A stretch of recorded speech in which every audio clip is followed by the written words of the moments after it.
ஒரு சட்டமன்ற உறுப்பினர்கள் சட்டமன்றத்திற்குள்ள வன்னியர்களுக்கு உள்ஒதுக்கீடு 10.5 விழுக்காடு இடஒதுக்கீடு வேணும் என யாராவது ஒரு சட்டமன்ற உறுப்பினர் பேசுறாங்களா?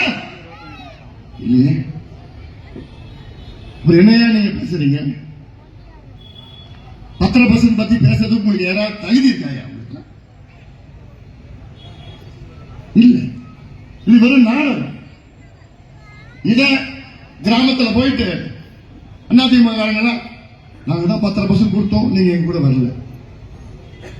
லட்சணம் தெரியும், குத்த லட்சணம் தெரியல. இப்போ புரிந்து கொள்ளுங்க, இவர்கள் யாரும் உண்மையாக கிடையாது. இந்த பக்கம் வாங்க, திமுக பக்கம் வாங்க. 2 ஆண்டு காலம் சட்டம் ரத்தாகி 2 ஆண்டு காலம். இந்த 2 ஆண்டு காலத்தில் உச்சநீதிமன்றம் என்ன சொன்னாங்கன்னா, தமிழ்நாட்டில் வன்னியர்களுக்கு உள்ஒதுக்கீடு கொடுக்க எந்த தடையும் கிடையாது.